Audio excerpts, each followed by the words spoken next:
It says, okay. Hi, everyone. We made it, and I didn't have a total meltdown. Thank you so much, Ileane.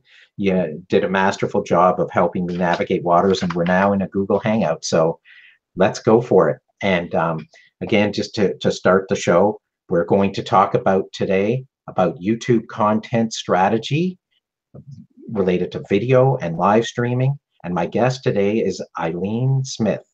And she's got so much experience. She's been in the live world and in YouTube doing things since like 2009, being very active. Originally, you started blogging and podcasting, and now YouTube and social media all along the way. So I think you said, Ileane, you dove into all of this stuff you took on all of it like simultaneously in the get-go. So maybe you can explain through your backstory a bit to help everyone understand how you got it all together. Okay, but I want to let you know that I am pinned right now. So unpin me because no one can see you. Okay. And my friend Michael Daniels, shout out to Michael Daniels from our User to User group over on Google+. He is really the master of this whole Zoom and going live with OBS thing. I've never been an OBS fan, but there we go. Now you and I are popping back and forth. So what happens? What happens real quick, guys, before we even get into the content, I just want to do a quick little tidbits on using Hangout events. When there's only 2 people in the room, the camera will bounce back and forth depending upon who is speaking. So, hey, Alex has joined us in the chat as well. So that's what's going on. And it's a little different than the way we were going to present it before, but it's okay. We are rocking and rolling now. And so if anybody who's here is over on our Facebook groups, can you please post this new link over on Facebook? And with that, now let's get started. Thanks for sorting us all out there. Because this is my first time using Hangouts, so this is great. And you know what? I was going to leave this point to part of what we were going to say in the interview, but I'm going to say it now because it's so appropriate. Always have a plan B, especially when you're live streaming. For sure. I just assumed everything would work. No, that's not true. I did try and get everything prepared, and we did some testing before we went live, but we're there now, and there's one little hurdle to solve for next time. So okay. And Daryl is saying you two rock. Thank you, Daryl. So I guess that means you guys can hear me. Okay, great. So with that, I'm going to go back into talking. So give us a bit about your backstory first, so everyone knows. I mean, how you got into video and live streaming and when it all started. Yes, yes, yes. My pleasure. So what happened was back in 2009, first of all, I have a daughter and her name is Nicole Purvy. Okay. She's an adult.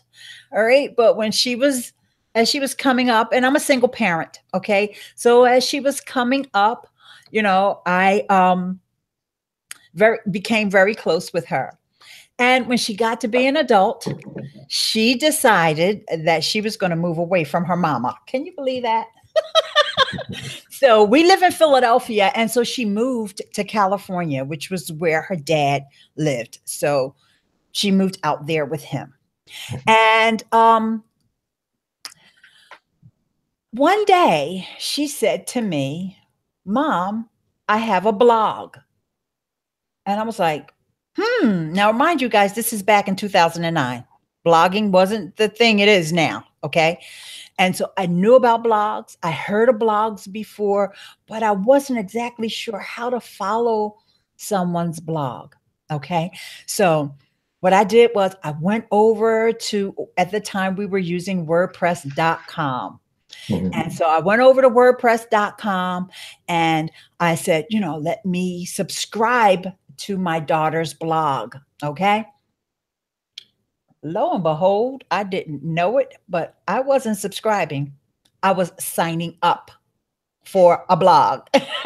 And at the end of the process, they were like, well, what's the name of your blog? And I was like, huh? I got a blog now? And oh my God, you just don't know that feeling, guys. I felt so empowered. Like I can write and express things and people on the internet will listen and read what I have to say. And so I went with it and I just started blogging.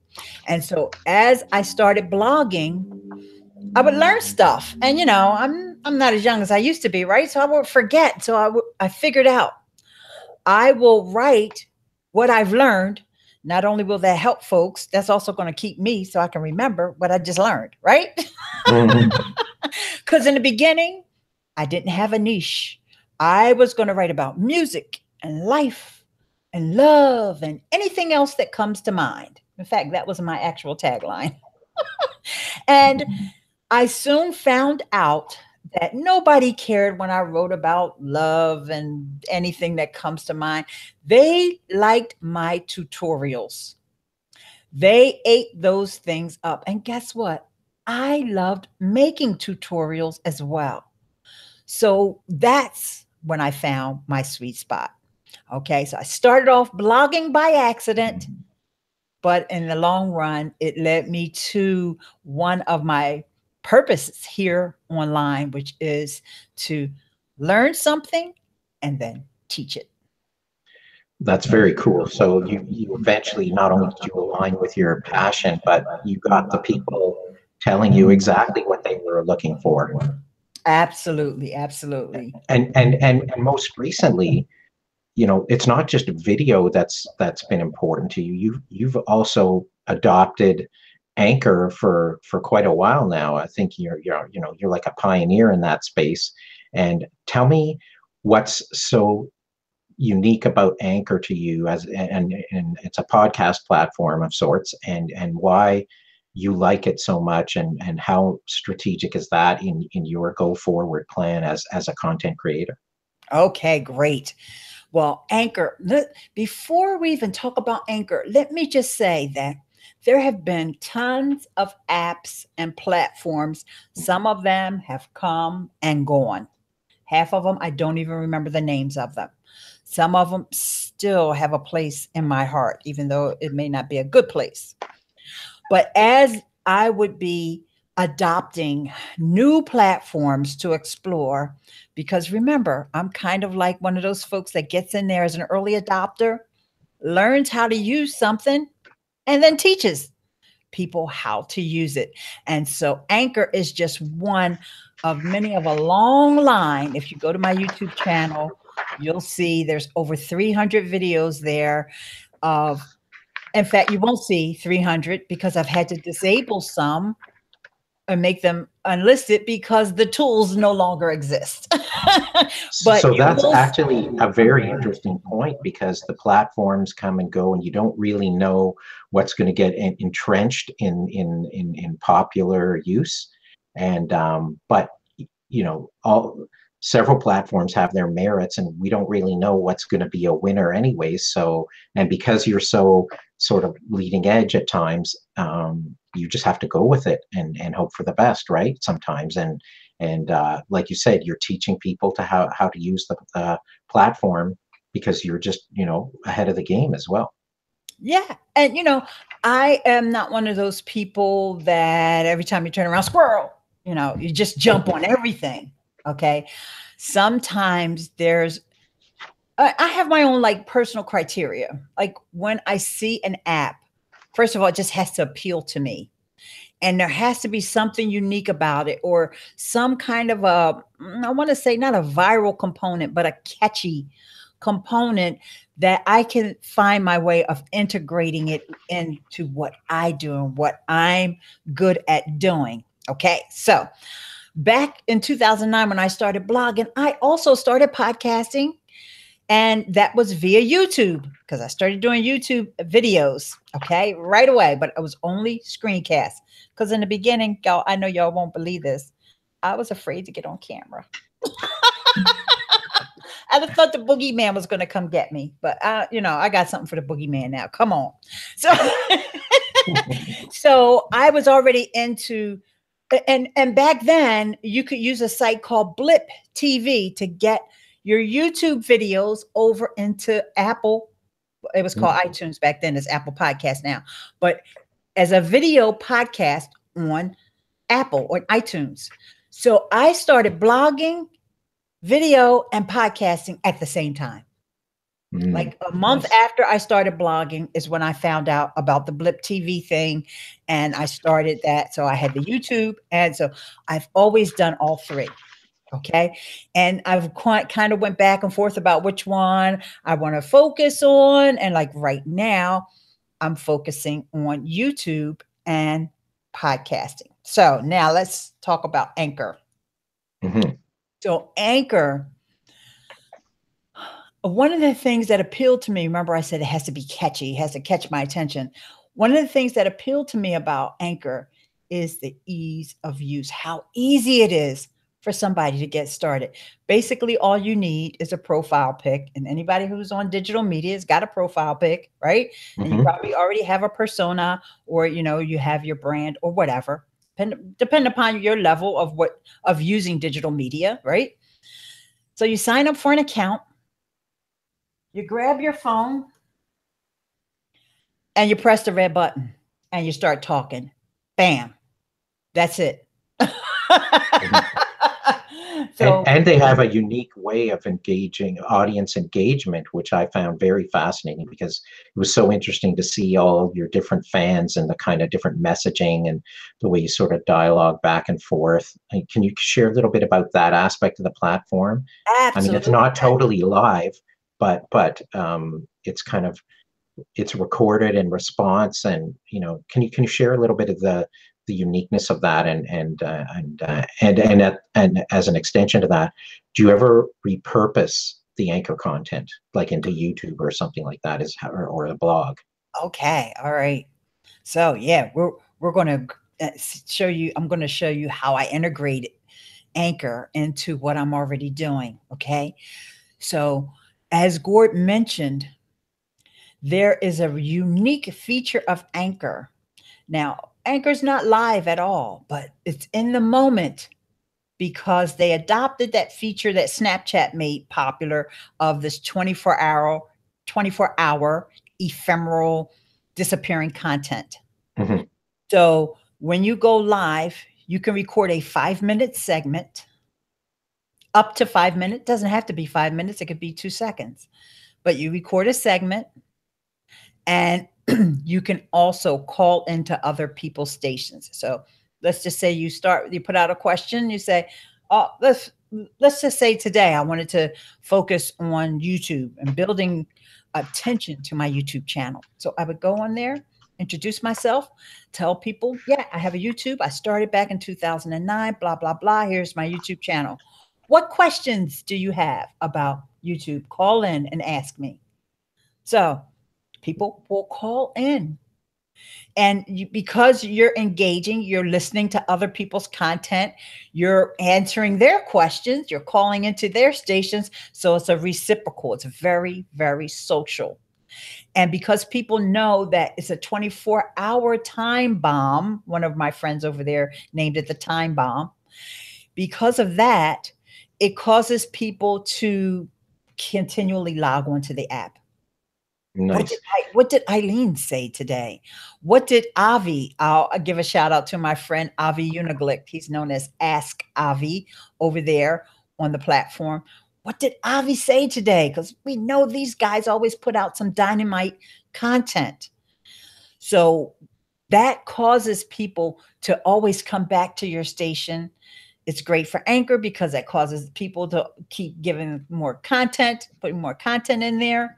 And then when someone wants to call in to your station and ask a question, answer a question, or just to say hi, they have 1 minute to record their segment. And the beauty of that for a podcaster, because podcasters have a problem. They don't get feedback. They feel like sometimes they're talking to themselves. They're recording in this little room that's all soundproofed and everything. And they're like, please give me a review. Please leave me a rating. And they don't hear from people.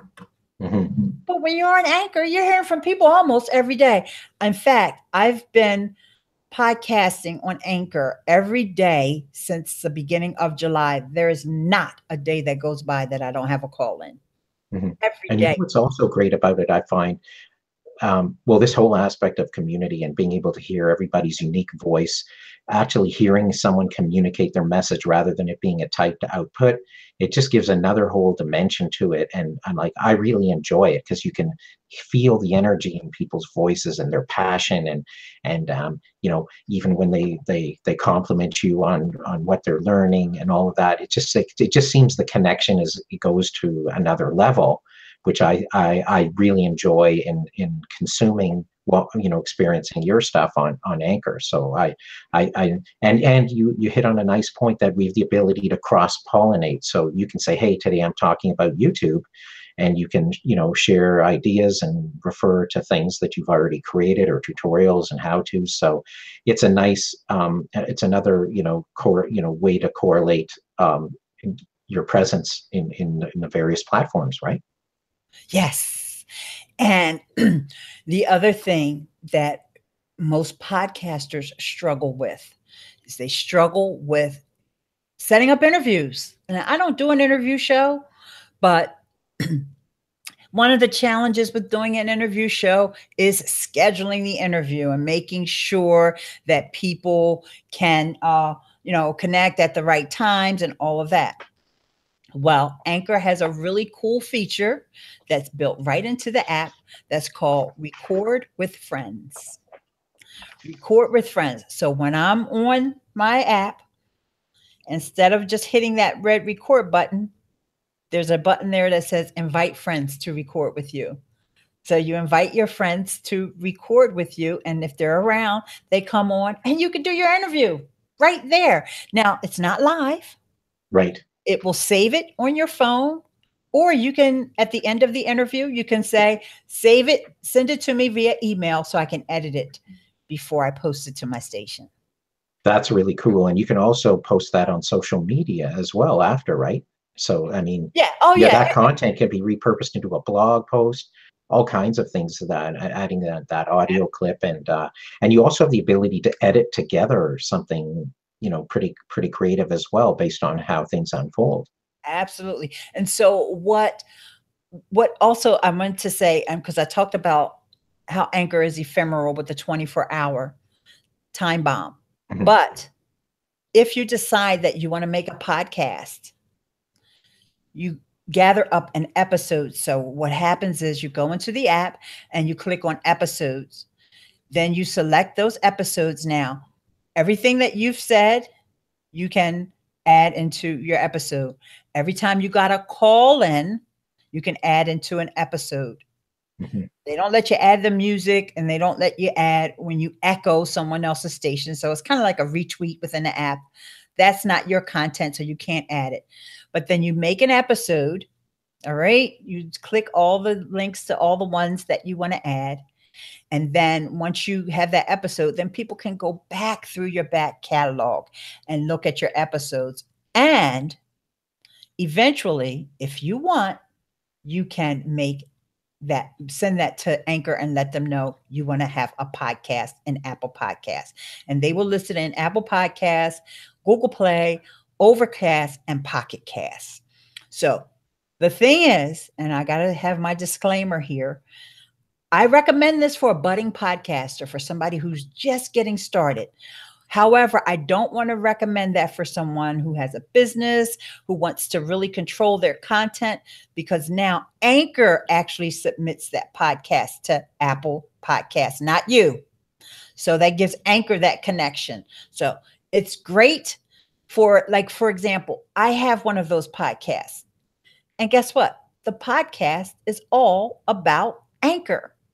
Mm-hmm. So I don't mind that Anchor is submitting this as the podcast. I'm not going to worry about having control, because guess what? I have two other podcasts. I have my regular podcast, which you can find at IleaneSmith.com.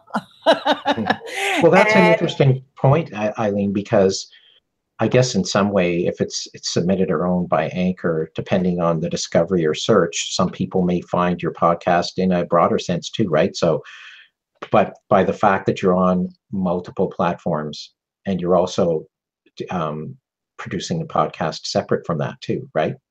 Yes, I use Libsyn. I'm anybody who wants to really take things up a notch and do more professional podcasting, I have 4 that I recommend.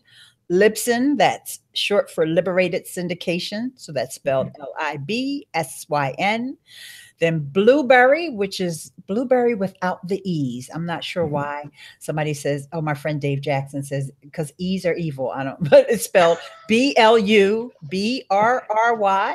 Then there is Podbean, and you can sign up with podbean.com/Ileane, and Spreaker. And when you sign up for Spreaker, use code Ileane. So that's ILEANE. Ileane. There we go. Awesome. So this is interesting because I'm just trying to see, like, how do you get to be everywhere? There are also these features about being able to do daily stories on Snapchat, Facebook, Instagram, and there's so many choices now, and soon to be something called Reels on YouTube, and now YouTube has a community tab. So given that you are on so many platforms, like, how do you see the strategy unfolding? Are you doing something with those kind of daily stories things in addition? Because Anchors has an element of that, plus it has a permanency too that you're describing with episodes. How are you mixing and matching all of this together? Okay, before I answer your question, I got to give a shout out to everybody who's here on the live stream. They are in this chat, and this chat is blowing up. It's like out the corner of my eye. I just keep seeing it scrolling by, and I so appreciate you guys for all being here. And please, please, please, if you ever have any questions for me, connect with me, Twitter or wherever. It's ILEANE. And so, yes, Instagram stories, I do them. Snapchat, I used to be a big snapper, and now maybe once a week I can get over to Snapchat. I'm one of those people that doesn't really like repurposing the same thing on Snapchat as on Instagram. It's like, do one or the other. Facebook, of course, I think that anybody who wants to spread the word about their YouTube channel needs to be on Facebook. For one thing, the groups. We have the most incredible groups. Brian G. Johnson's got a fantastic group. Now, that's not the name of the group, but Gord has all those names. And Tube Ritual. Tube Ritual. Yeah. Yes, which is named after Brian G. Johnson's book. Then Nick Nimmin has a group. Owen Hemsath has a group. Daryl Eves has a group. So everybody's got these amazing Facebook groups that will benefit the YouTube community, and then I also have a group, and I don't talk about YouTube as much over there. Of course, I have some tips for YouTube, but I usually share my YouTube tips on my page and on my live streams, because I do a weekly live stream here on YouTube. So yeah, that was going to be my next question was, do you take a different topical focus depending on the platform? So for example, you do your weekly YouTube live, and oftentimes I've seen you bring out all kinds of cool stuff, and you sort of walk through. It could even be an unboxing, using a mic, or how to integrate an app, and you do demos, and I really like the way you sort of walk through that. But obviously you can't do that on Anchor, and then when you're doing a Facebook Live or something, it's totally different. So can you just sort of give a perspective on your approach to topic strategy based on a platform? So here's what I did. Remember, guys, at the beginning of this video, I told you that when I started with blogging, I wanted to talk about life and love and music and anything that came to mind. I'm still like that. But I know that it's always good to have a hub that's focused. Now, my hub is still kind of all over the map, because I focus on digital media, which is going to include your podcasting, your YouTube, and I don't talk about blogging as much, but I still do, and social media. Okay. And live streaming. So what's live streaming is like another umbrella, because live streaming includes YouTube and social media. Okay. So I kind of am like in the digital media realm. But what I did, and I kind of got a challenge from my friend, Dr. Dan. I want to give him a shout out too, over on Anchor. His show is called Anchor Talk. And Dr. Dan put out a challenge for the new year to start a second anchor station. And I'm thinking, another anchor station. But guess what? Something occurred to me. I know that a lot of people on Anchor don't really know that much about podcasting. So I wanted a show that would focus on podcasting and slowly inform people about the real world of podcasting. See, Anchor is a community, it's very insular. And people that are on there, they just think this is all what a podcast is about. And it's really not. So I set up another station and it's called Free Podcast Host, which you can also follow on Twitter if you want to know about podcasting, because I know that's another thing. People think that podcasting is super expensive. So that's why they're on Anchor, because Anchor's free. But you know, that free party's not going to last for long. I can tell you that. But in the meantime, most of the other podcasting hosts, like the ones I mentioned earlier, Podbean, Libsyn, Blueberry, and Spreaker, they all offer a free option. They offer at least a starter package for free. So I am doing a walkthrough of each and every free podcast host that's out here. And I'm doing that exclusively on that station. So while my main station is a mix, one day I'll be talking about YouTube. Another day I'll be talking about live streaming. Another day I'll just be talking about, the weather in Philadelphia. Maybe next week I'll be talking about the Eagles. Shout out to the Eagles. This is very interesting because we hear a lot of people talk about niching, and that to grow on YouTube, as an example, you need to be sure that you have a focus so people come back and they understand your content direction and what your niche is, and not be too scattered. But I do a lot of Camtasia tutorials, but I do a lot to teach about video marketing as well as YouTube. And I have to try to balance things out, because I believe in teaching all things around video, and it's not just about the video editing and creating in itself. There's so many other dimensions to it. So when I hear you talk about the diversity of what you're doing, do you ever feel that sort of, I'll call it the niche noose in what you're doing, and how is your inspiration for creating content affected, like when if you're going to be doing all kinds of different things? And I'm qualifying this by saying, I find sometimes I just don't want to do something in this focus area right now. I'm going to do something there. So me as the artist gets inspired sometimes to do particular things, but I also have to remain loyal to the audience. So I know I just threw a whole bunch out at you, but can you speak a bit to that? I will. But before I do that, there's something that I want to say to all these YouTubers that I know, the ones that I know, right, that are struggling or they're nervous about these new requirements that came out from YouTube. One of the things I don't see them doing is using other social media, such as the really easy one that we haven't talked about much at all, and that's Twitter. Everybody should be on Twitter. I know I said everybody should be on Facebook. I'm not really using it, although I have an account. So please give us a little direction there. That would be great. And how that would help a YouTuber trying to grow, for example. Because you share your videos on Twitter.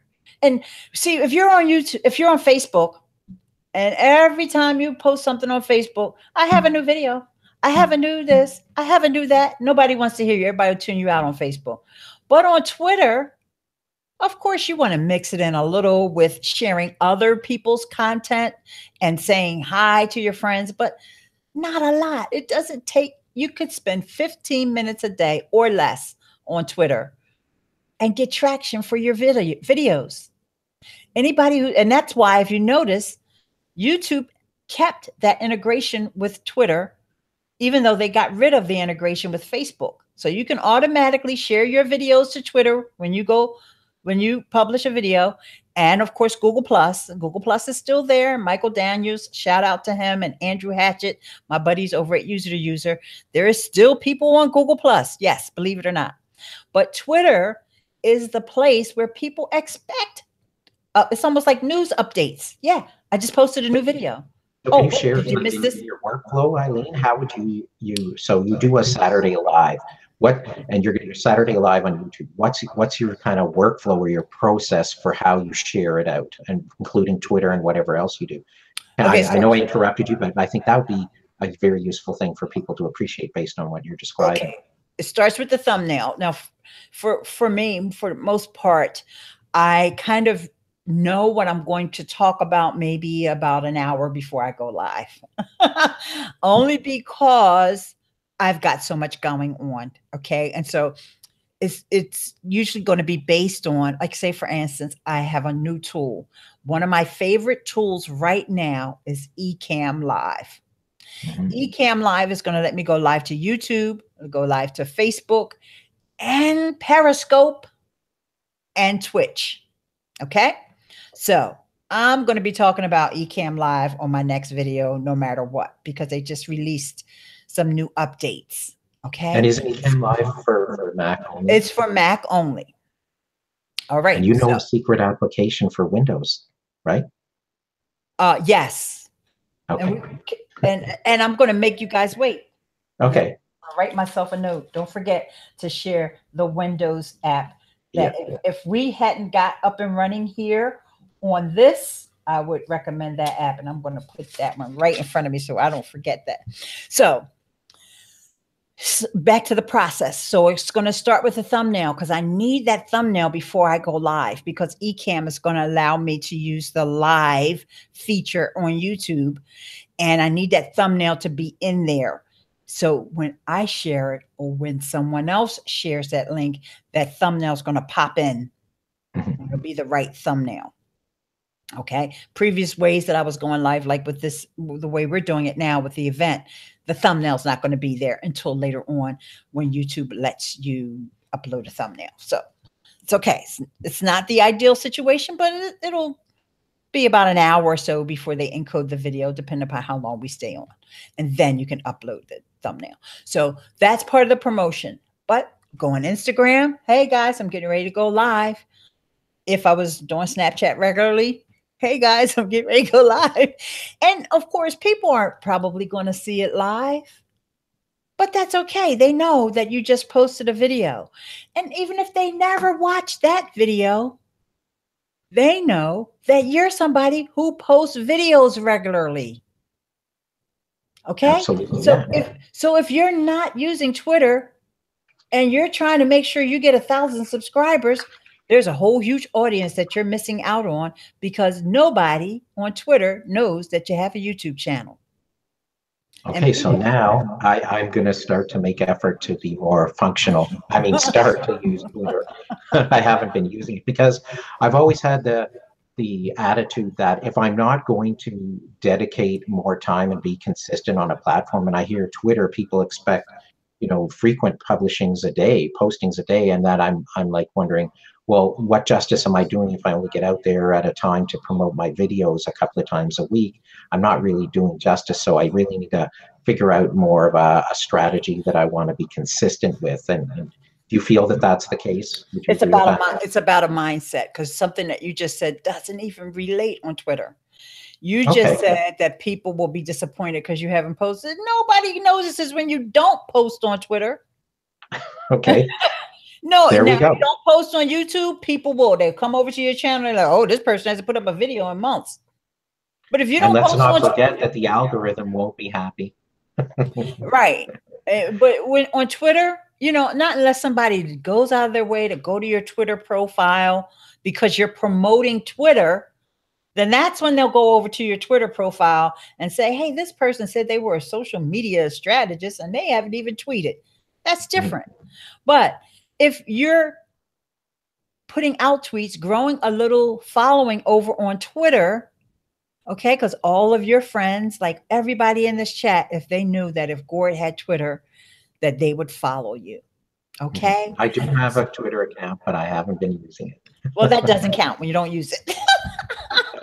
But I'm going to now. I'm going to kick it up because as part of my 4,000 hour drive to get 4,000 hours to qualify for the partner program, and I'm not that far away now, about 600 hours left to go in 20 days. It could happen. I'm starting to see how I can be more present, because I'm going to be doing more things like what we're doing right here, because this is a pretty new thing to me. And you know, if I'm hollering into a forest, then no one knows you're there, right? So Yeah. I And then need to find a way to be discovered in more ways than one. and you know what? Once again, shout out to the chat room, and you guys are talking amongst yourselves. So I apologize if anyone had a Sure. question for us and we didn't get to it. That's because you guys are doing so good at answering each other's Yeah. questions. So I mean, how come I can't see the chat? I've clicked on the link for chat a few times and I don't see it at all. The chat roll just says group chat and it's empty on my screen. Okay, no, that's just a chat between you and I. Right. So I haven't put anything in there. So if you want to look at the Oh, chat, I want to see the chat that others are participating in, so I can okay, also. I will put the link over in Messenger. Okay.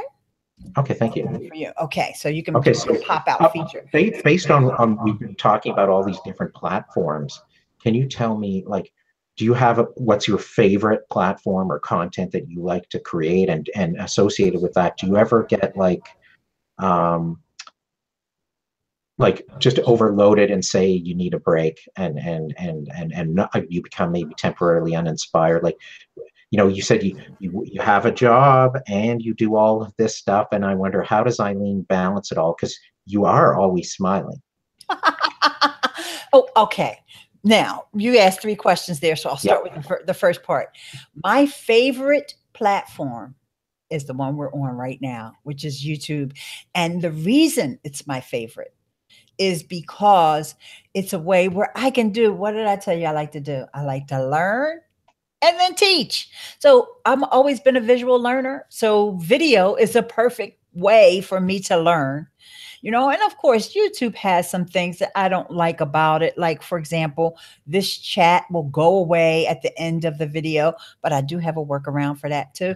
But, you know, little things like that. But you don't let the little things stop you. And what I was going to also add to when we were talking about strategy, one of the things that I found that is very helpful is to take a platform and use it just for one piece of the strategy. So, for example, By the way, I can't see the chat. I didn't get a link, Ileane. If so, oh, hey, nothing in Larry. Messenger. Larry Snow is in the house. I put it in Messenger and I put the Not on link my in. Messenger. It's not showing.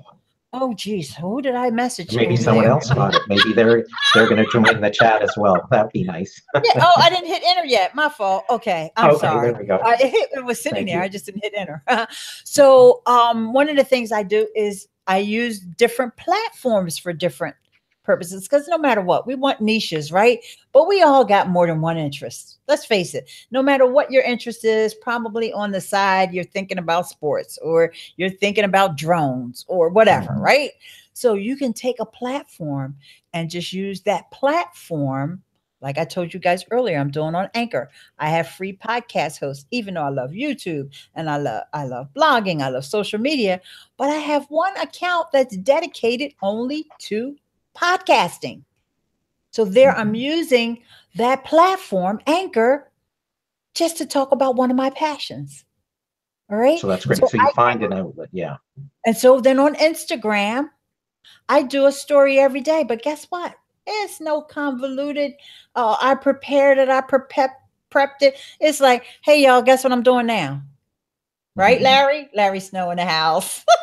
It's funny. So, I looked at Instagram and I explored it from, like you said, a learn and teach, because I'm very much like you. I love to learn and I love to teach because I like to help people and serve that way. And I got really excited about trying to do some very fancy things for Instagram stories.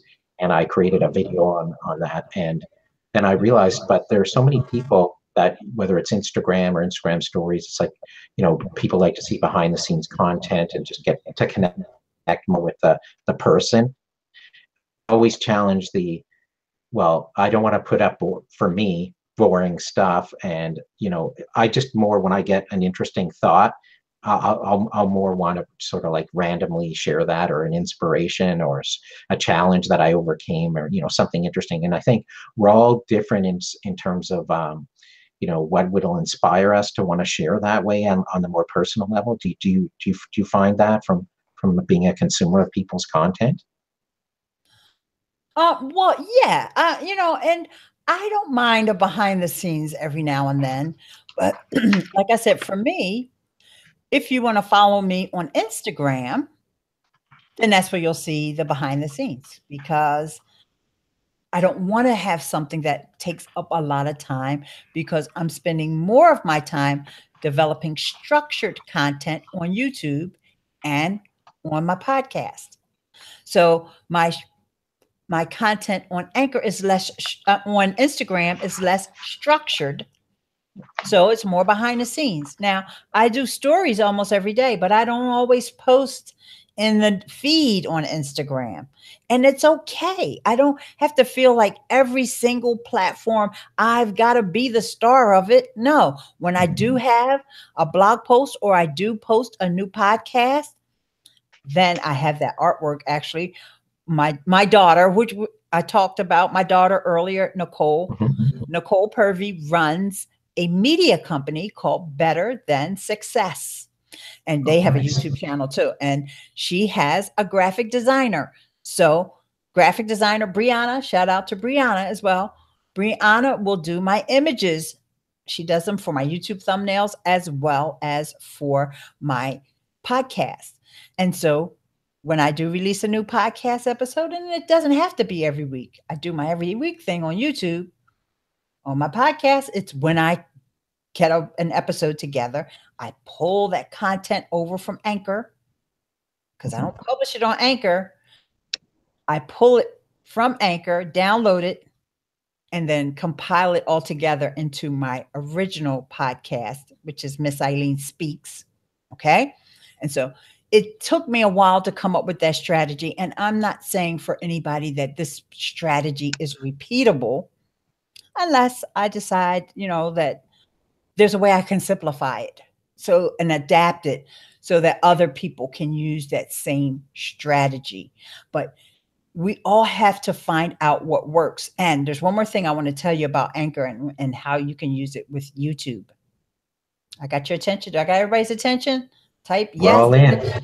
Type yes in the chat if you want to know how to promote your YouTube on Anchor. For sure. Anchor has something called the web clipper. The web clipper. Okay. And with the web clipper, you can post a YouTube video, and that Anchor web clipper will will actually strip out only the audio and post the audio as segments on Anchor. So I got people asking me questions on Anchor, right? I told you that every day I get a question on Anchor. You must have quite the playlist in YouTube about education on Anchor. Yes. I have, what I've done with Anchor. I don't want to put a lot of YouTube videos on Anchor, because remember, I got an Anchor station dedicated to Anchor. But I do have some tutorials on Anchor, and some of them are on Facebook. Okay. Oh, cool. And now I'm using Periscope. So, I'm not going to bombard my YouTube audience about Anchor, even though if you search for Anchor on YouTube, you'll probably see one of my videos listed there. And I can't tell you how many people have come onto the platform and said, I saw your video and that's why I signed up for Anchor. Okay? Oh, that's awesome. So when I have a shorter video, Gord, let's say I have a 5-minute video that's giving some tips or is giving some information, I'll use that web clipper, because remember, people on Anchor are used to that 5-minute consumable content, snackable, if you want to call it that. And I will upload it. And even if it's 10 minutes, it's okay. It'll break it up into 2 segments on Anchor. But when somebody's listening to it, they won't hear a break. It'll just play straight through. And so then that gives people, they always remember that, yeah, that's right, Ileane's a YouTuber. And that link will be there. And if they want to, they can click right through from the Anchor app and click right through onto my YouTube channel. Oh, that's awesome. And do you get analytics in Anchor to show you the so you can actually see what's working? Like if you do a few of those and see the reaction, so that you can test the water and feed more of the kind of content that people are looking for when you use Anchor? Yes, but it's about the mindset. It's not about looking at how many people listen, because what they show, they call them listens. So let's say I got 50 people listen, but nobody called in. So my barometer doesn't even relate to listens. It relates to call-ins, people calling me, people taking that segment. Because remember, I said you can echo, which is like a retweet, people echoing it over to their station. So that has gone viral for me a few times within the Anchor app and has caused me to be on the leaderboard. And one day this week, I was in the top 10. So Oh, you got that's all these cool. big, you got like Leo Laporte from Twit.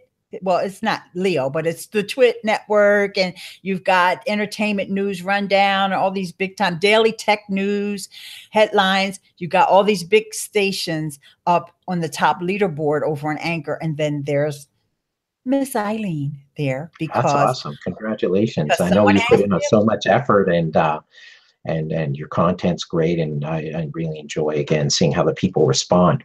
I have another curiosity for the Yep. people that are Alfredo is starting here. out. I got to give a shout out to my buddy Alfredo. We have a Oh, awesome. small work and focus group over on Facebook, and Alfredo Tigolo, he is the OBS man that would have been able to solve our problems earlier. Okay, we're still not solved, Alfredo, so I may still need that help. There was just one little notch to complete the puzzle, so Yep. We'll pursue that afterwards. But I was very curious, like for a young YouTuber, a small channel, and people like me, I'm trying to get my brand out, and I use my name and I put all my logos and everything. But what do you recommend to someone that's using the YouTube platform to help get their awareness out there more in what they do to sort of accentuate their own brand? Do you have some tips in that? Yeah, I tweeted on the other day 3 things that I recommend to the folks who are trying to meet all these quotas. Number 1, use social media, Twitter especially. I didn't say that, but I told you guys that already. Number 2, go live. Go live. And Gord, you're doing it. You are doing it, man. High five. Yep. High five. Go live. Go live. Often. That's a good line there. High five, go live. That's right. And number 3, install TubeBuddy. Yes, IleaneSmith.com/TubeBuddy. You got to start checking your analytics. Now, like I said, in Anchor, I use different kind of analytics. I look at the call-ins and the echoes and all that. But on YouTube, you've got to study your analytics. And YouTube's analytics are great. Don't get me wrong. But TubeBuddy, especially since you can get in with TubeBuddy on a free level. Like I bet in the chat room, anybody who's not using TubeBuddy are the ones who are still struggling with their channel. So if you're using TubeBuddy, can you just type hashtag TubeBuddy? Okay. So, I think most people I know use TubeBuddy, and we all love it. And I just wanted to comment, because I now have the chat up. I noticed that Alfredo mentioned getting to 1,000 subscribers is a long climb and grind. And I wanted to comment about that, because what's interesting is, in trying to get myself out there, I found that my subscribership is growing quite nicely. I have like well over 1,800, but I'm still shy on the hours. So I think some of us have different problems, and in order to, depending on your kind of content and the size of your niche, I mean, we can't really predict how fast you'll grow in the subscriber base versus the watch time. And I know, because of the size of my focus so far, I haven't accumulated, say, 4,000 hours yet over the last year, but I'm not far off. But I think that people should not lose hope. And if they believe in what they're doing and they're putting out good quality content that people will watch and enjoy, it may be the case that what your passion is and the niche and how you put yourself out there, it may have an audience that's only a certain size, or you don't know how far it's going to grow. But just be sure that you're sticking to your passion and what that is, and not let the stats totally drive you. Because I'm 18 months into the game, 19 months into the game where I'm at, And I would like to have progressed a much faster, like a lot of the other influencers in that you see in the space. But I know that I'm growing a nice following, and I produce quality content that's sort of evergreen. And I'm trying to have more of a patient perspective, that people should not give up on their dream. And I know I interrupted you. I just wanted to share that message while we were going. Absolutely. And another thing that we can all do to help each other is to make sure that we're subscribed to each other's channel. So everybody who's in the chat right now, you can go and hover over everyone's name, click on those three dots next to their name, and go to their channel and subscribe. Because, the worst thing that can happen is that later on, after that person gets all qualified, you unsubscribe. But that's not going to happen, because if you're here, you already are someone who wants to learn about YouTube. You're already someone who is engaged with the community. See, we got to remember that YouTube, their goal here with these new requirements is they want to make sure that people are serious about YouTube. So this makes folks come back to their channel. Like, for example, you look at your YouTube subscriber feed now, your subscription feed. I don't know. I subscribe to tons and hundreds of channels. I have seen people producing videos that I haven't seen in months, in maybe even years. Because now people are trying to revive their channels. They already put some effort out. And so now they want to compound on top of that. So this is also good for YouTube in the sense that it's also showing them who really cares about this platform. Because a lot of people, let's face it, have left and gone over to Facebook, and they don't really care about their YouTube anymore. Okay. So YouTube is kind of saying, hey, look, care about us. Spend some time here, and going live is like really my number one tip for building up those hours. And, Gord is building a tremendous number of hours today, because it's not just the hour that we spend here, it's multiplied by everybody who's in this chat. Yeah, I want people to appreciate that. I took on this 4,000-hour challenge predominantly to motivate and inspire others to overcome some of the same kind of roadblocks I had. And for me, I had a mindset of fear. 18, 19 months ago, when I started all of this, I didn't want to go on camera either. I was doing whiteboard videos, PowerPoint to fancy animation things, and I wouldn't go on screen. I just love my tools and creating. But I was a teacher at heart, and I knew that I could do it well because I did it a lot in my tech career and teaching various computer languages and other things and doing a lot of client consulting work. So I knew this was where I had to be. And I said, well, if I don't put this mug out there, I'm not going to get to fulfill that dream and what I'm passionate about. And so, for me, apologize for the ring there. For me to get out there, I had to overcome a lot. And just now, I'm only starting to do the interview thing. And I've wanted to do this for a long time because I have a lot of curiosity and I'm inquisitive, and I want to learn from others too and share their wisdom with the people that I'm trying to help. And so it's so important to make sure you fire on that passion and keep going for it is what I'm trying to say. And just this little challenge is forcing me to raise my bar, and hopefully it'll inspire others. And we need to keep going for it. And this kind of change in the program, there'll be many more to come.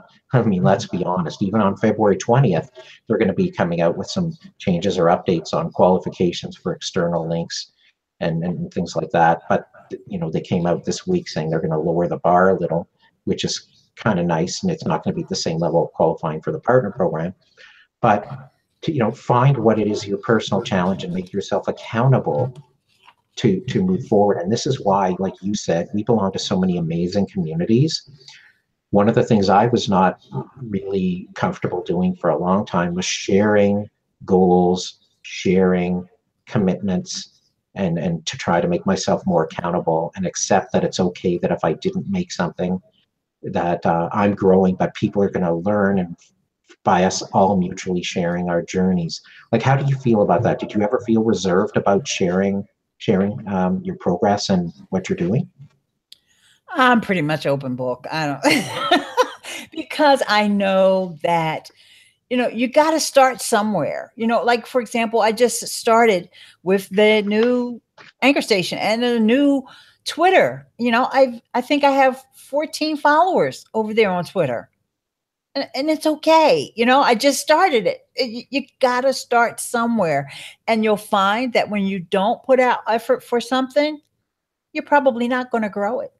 A lot of people are asking questions like, how do I do this? And how do I do that? Well, first you got to put forth some effort. You got to spend some absolutely. time. And you It's don't so want much to just about doing the work too. I mean, people want to have things, and in their heart they say yes, but if they aren't, walking the talk, then it's just air, right? That's right. As a matter of fact, I have two things I want to tell you guys before we go. First, I mentioned my daughter, Nicole, and she has written a book, and I'm going to do a quick promo for her book. It is called Oh, that's wicked. I love that title. The Anti-Hustle. So you can go to theantihustlebook.com. And now I'm going to share with you that PC tool that I told you I would share with you earlier. Okay, so it's quid pro quo, right? And it's called Stage 10. Stage 10, that's something new to me. STAGETEN. And it's .tv, I do believe. And what will happen is once you sign up for Stage 10, and it's free, people, it's free. It's a browser-based live streaming platform. You can go live on your pages. You can go live in your groups. You can go live on Twitch. You can go live on Periscope. And let me see if I'm forgetting anything. Oh, yeah. And you can go live on YouTube. Now, Stage 10 doesn't That's a lot. Stage 10 doesn't let you screen share, but this brings everything into one little package of what we've been talking about today about repurposing. Remember, I mentioned those little short 5-minute videos, right? Say you don't even post it on YouTube, or you did, and now you want to share it on Twitch, or now you want to share it over on Facebook. You start up a live stream, and what Stage 10 does let you do, even though you can't screen share, you can bring in a video. So I start my live stream, talk for a few minutes, and then play a 3-minute, 5-minute, 8-minute video, and then come back on cam and wrap things up. So I've already recorded the video. I've already done all the work. All I'm doing is coming on and saying, hi, hey, this is what we're going to talk about today. Bam, roll it. Beautiful. And so you can use that on multiple platforms. And so hopefully you guys, if nothing else, you'll follow me on all the places just because I gave you that tip. Because that's awesome. It's cross-platform. Everybody can use it. That's great. Thank you for sharing that. We'll put some links in the description to share a lot of the cool stuff that Ileane has told us about today. I have one last question for you before we wrap up, and that is this. For someone like me who's exploring doing live interviews and stuff like that, but I do a lot of tutorial work, does podcasting have a place, or video podcasting, for doing tutorials and how to do stuff? Like, I know you're doing it and you're executing it, but for me, I'm not really delivering content quite in the way that you do in a lot of the platforms that you do. So how does a Gord get into podcasting from what you've seen? Like, okay, I definitely will say this. I'll give you the bad part first. Sure.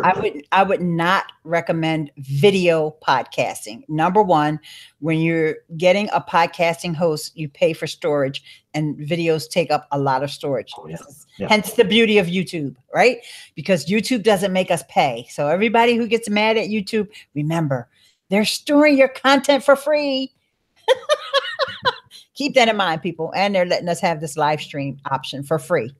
So I would not recommend video podcasting, and video podcasting are not as popular because people want to consume podcasts on their phone when they're multitasking. So there's video, which people want to sit back, passively watch, learn, consume, be entertained, or amused, or to have some kind of emotion with. And then there's the audio, which is podcasting, which people want to do when they're on the go, when they're washing clothes, when they're walking the dog, when they're on a treadmill. They don't need video. They want audio. Absolutely. Okay? That's pretty clear now. And audio is going to see an even bigger surge now because of the smart speakers, which is the topic of my latest podcast episode. Show you how to make sure you get your podcast over on Lexi. We'll call her Lexi because we don't want her to get active. You don't want to get her to join the conversation. Right? And then the HomePod just came out yesterday. I ordered one for my daughter's office. And because I didn't give her an office gift, she just moved into a new office here in Philadelphia. And then there's the Google Home, okay, and the Home Mini, and it's very affordable. So you want to get your podcast, your audio podcast, and it's going to serve any content creator. There's no limitation. There's nothing that can't be turned into a podcast. There's no content that can be a video that can't be audio. There's just absolutely none. Well, that's awesome. So no matter what, if you think your content is so super visual, unless it's just music, and of course, if it's just music, then you don't have a problem because you get into the music stores, and then that when way I get deep into a timeline showing editing tricks, which I do in a lot of my tutorials, that doesn't really translate well to audio, but there are a lot of lessons that are relevant that don't have to be strictly about the execution on the timeline, because there's a lot of tips, and maybe I would just think about producing that content a little differently. So you gave some very good ideas there. And so there's, again, lots to explore, to grow, and I appreciate that so much. So in closing, Ileane, can you share with us what's up next for Ileane? You mentioned this episode coming out on your with these new home devices. What's really inspiring you as you look forward right now? Okay, I started with my daughter, so I'm going to bring it home with my daughter. My daughter is having an Entrepreneurs and Leaders Conference here in Philadelphia. Philadelphia's never seen anything like it before.